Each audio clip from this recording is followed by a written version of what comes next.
Hey y'all. Okay, so we have to make this really quick because I have to go to a counseling group, which I'm becoming a counselor. So in this retreat I have to go to. So we have to make this real quick, guys. So chapter 2, after the act. You're probably wondering how things led up to this point. This is an interesting question. Perhaps we should go back sometime after Apple Bloom and Spike mating session.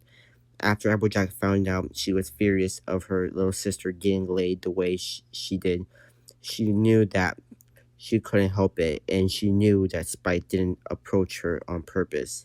Her sister might have made it a bit hard for him to resist anyway. However, she just couldn't help but feel like she could have done something to pervert it. But how could she have known that it would happen? She would inform their brother, but he wasn't home at the moment. So for the time being, after getting temper under control, she decided to pay Twilight a little visit and have a little chat on the sudden matter. Twilight was at the library waiting for Spike to make his return from delivering his message to Applejack. However, she was realizing that it's been a while since he left. She hoping that he was okay. He was only delivering a message after all. But sure enough, she heard a knock on her door. And she was expecting Spike to be there, but instead it was her friend Applejack. Oh hey Applejack, funny seeing you here. I'm sure Spike gave you my special message, right? Yeah, you could say that, Applejack responded, and he also did so much more. Huh? What are you talking about? Suddenly, Twilight saw Applejack call out to someone from outside. All right, you two, come on in. No need prolonging this invincible. Twilight watched as she saw Apple Bloom and Spike walked inside with their bodies looking tense and sweat running down them. Spike wasn't looking directly at Twilight, and the same went for Apple Bloom. Twilight felt like she was in the dark, like there was something that she missed. Spike, nice to see you back, and Apple Bloom, nice to see you too. Hi, Twilight, said Apple Bloom, smiling nervously. Spike was scratching his head, still not looking directly at Twilight. The confused mayor looked at Applejack and asked, Applejack, I feel like I'm being left out of something. Care to tell me what exactly is going on here? Gee, I don't know, Twilight, Applejack replied, while glaring at Spike. Why don't you ask your number one assistant? Twilight earned her eye and looked over at Spike and questioned, Spike, what did you do? Spike looked over Apple Bloom and she slightly smiled and nodded her head. Spike then gathered the courage to look at Twilight and told her, Well, you see, I went to Sweet Apple Anchors to deliver your message like you asked me to, and I was going to head right back here, but I couldn't find Applejack anywhere.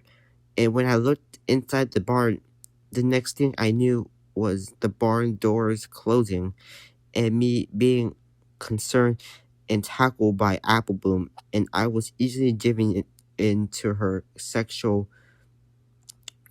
gender. I don't know how to read that. And normally I could have pushed her off me, only I didn't because I don't know why.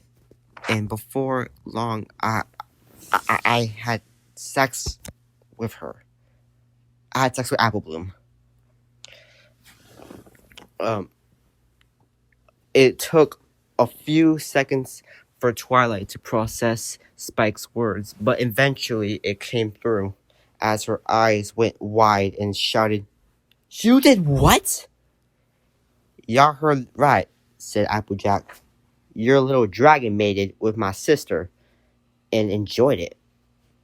Hey, I'm not exactly little anymore, Spike proceeded, and I made that in both senses. I'm also, how could I not like it?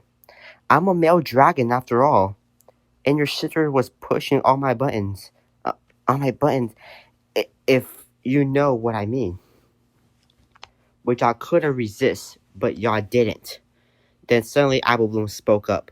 Okay, granted, it was my fault. I I'm the one who trapped him and tackled him, but it was defense. I'm an older filly, experiencing her first heat, and Spike was got too close to me while he was showing. I couldn't resist it, and my hormones was driving me crazy. So I just went at him and had my way. Thankfully, Thankfully for Spike, Twilight wasn't upset or angry. She was actually pretty impressed that this e- event took place. She almost forgot the importance of the matter. Wow, that's right. That is, I can't read that. I never thought that something like this could be possible. So how did it feel? Twilight, Applejack persisted.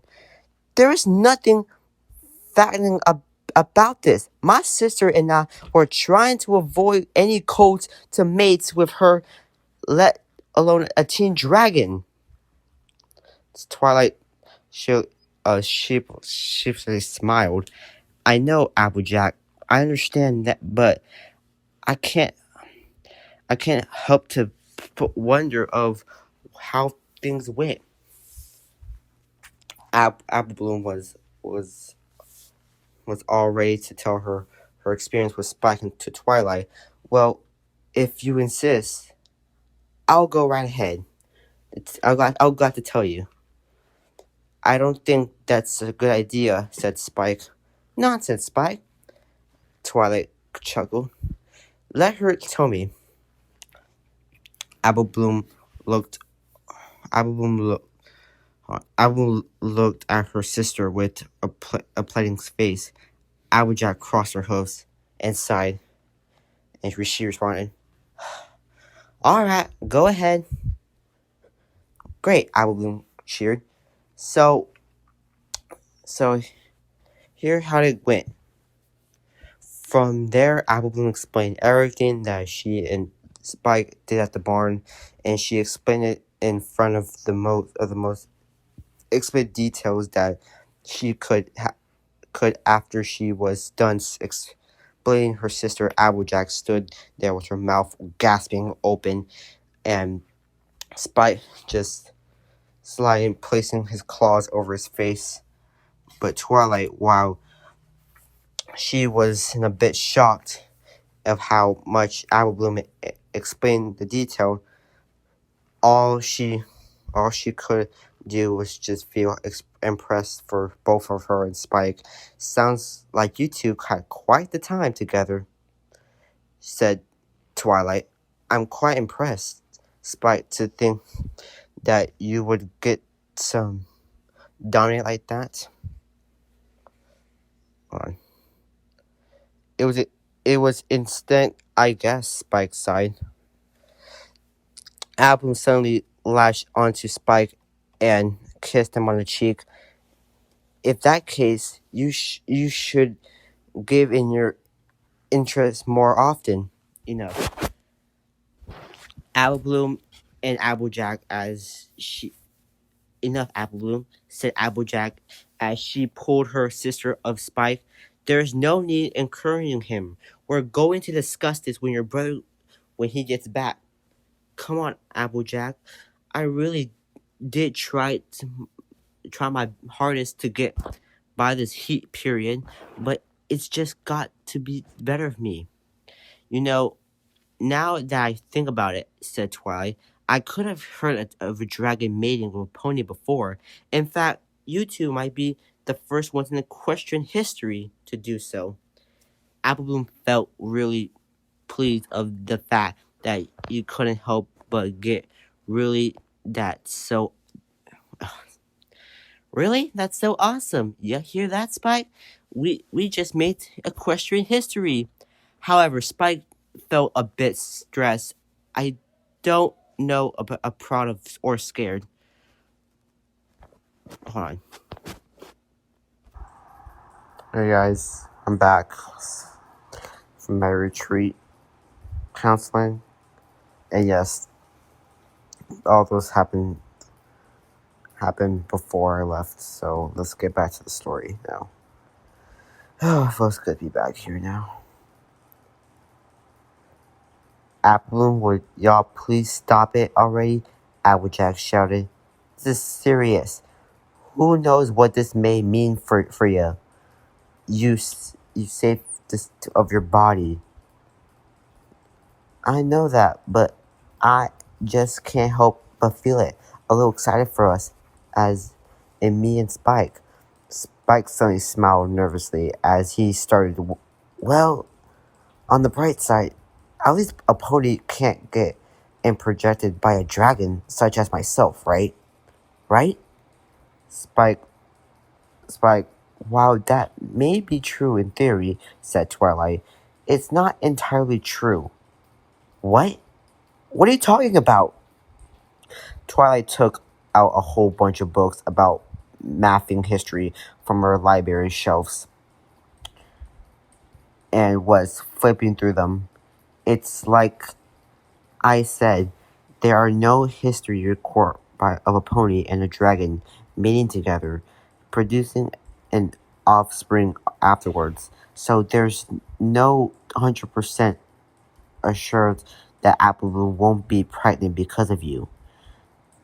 But there is still a possibility of both outcomes, right? Questioned Applejack. Maybe more than other.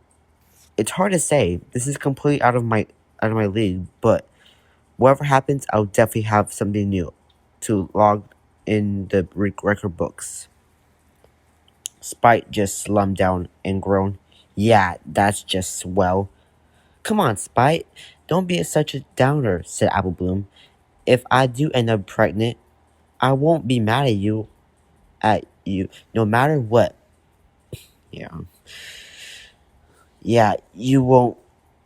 You can't say the same for your big sister, who probably wants to strangle me with a rope and then have me hanged. But aside from that, hopefully we don't have to worry about that. I'm not ready for this kind of responsibility yet. Tell me, Twilight, said Applejack, if AB does get pregnant and I'm not wishing for her to be, what are you going to do about it? Twilight thought about it for a second and then came up with a perfect answer. Well, since I am technically Spike's official guardian, I will make sure to support him in any way I could. Applejack smiled and rolled her eyes. Of course you would. Or maybe you just can't wait to see how scientifically it turns out. Twilight was quick to make an excuse. Hey, that's not entirely true. But then she admitted it. Okay, maybe. Particularly. But come on, wouldn't you do the same for Apple Bloom? Of course I would, Applejack answered. Honestly, she's my little sister. It it's just that becoming an aunt because of her would be too much for me. Big Mac is a different story. He's older than me, but AB's only a recently become a teen. This is exactly what we were trying to avoid. Technically, you already mentioned that, Applejack. Applebloom chuckled. Quiet, Applebloom. You're on the thin ice as much as it. Spike is just lucky he lives here and not with us. Gee, that's very comforting to know, said Spike nervously. Twilight thought that this was an interesting way to spend the end of the afternoon. She never thought that for one moment Spike was still her innocent dragon assistant, as then the next he would have come back as a dominant male, and to one of her friend's sisters no less. Now, Applejack, there's no need to until he threatened Spike. I'll deal with him here, and you can take Apple with you back to the farm and talk with her, and we can talk more of this when this is all over tomorrow.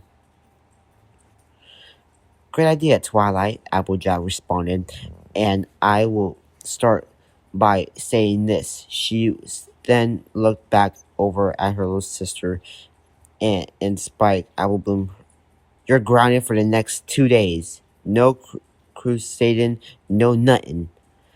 But Applejack, Applebloom whited. No buts, little sis. This is what happens when you're focused a dragon with sex with you. Now move along. She led Applebloom to an entrance door of the library. A young teen mare sadly looked over at Spike, then sadly walked out the door. Enjoy the rest of your day, Spike said. Applejack and you too, Twilight. And then he closed the door behind him. The tree stayed silent for the next couple of minutes, with Spike still sitting in place, thinking over the outcome possibilities of his actions. Twilight was letting him ponder on that when she looked at her books, but then she nervously smiled and chuckled as she said, "So, Applebloom, huh? I was imagining Sweetie Bow, since you had a crush on." "I get it, Twilight," Spike quickly responded. "You're not going to punish me, are you? You know I didn't do what I did to Applebloom on purpose, right?" She provoking my instance. And then, yeah, Applebloom described it. Full, juicy details, remember? Twilight responded. She should write her own clock novel or something. Yeah, definitely. Spike signed us again, and he turned his head away from Twilight, and he could have felt his body tremble a bit. But then Twilight came up to him from behind and placed her hoof on his shoulder and tried to lift him up a bit. "Cheer up, Spike. I know there might be a small chance of you getting Applebloom pregnant, but I'm sure there's more of a chance that it won't happen. I mean, a pony getting pregnated by a dragon? That's so silly. But of course, if it does happen, we would possibly be looking at the word first pony dragon hybrid, and it will be great to study its behavior and see how it reacts from being in a new world." And Twilight suddenly stopped when she noticed Spike slightly glaring at her and with some smoke coming out of his nose tears. "Are you done?" Yeah, sorry." Spike suddenly got up and began heading upstairs. "I'm going to sleep in the rest of the day. Don't want to risk accidentally getting some pony else pregnant." "Come on, Spike. You're not serious, are you?" "I'm very serious. As good as mating with Appleton felt, I'm just wondering if it will all be worth it." This was the beginning for Spike and Applebloom in the aftermath of their moment of mating together.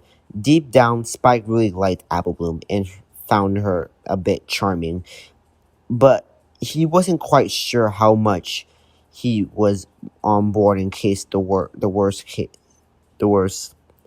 scenario in this thoughts happened. But there was still one thing he felt like he had to worry about first. What will he do once Big Mac finds out what happened? Alright, guys, this is it. Yeah, I just got back from counseling. If you guys wondering, the first half was filmed before I left, and now I just got back from the whole weekend. So, yeah, I'm gonna read chapter 3 tomorrow, y'all. So, see y'all there. Alright.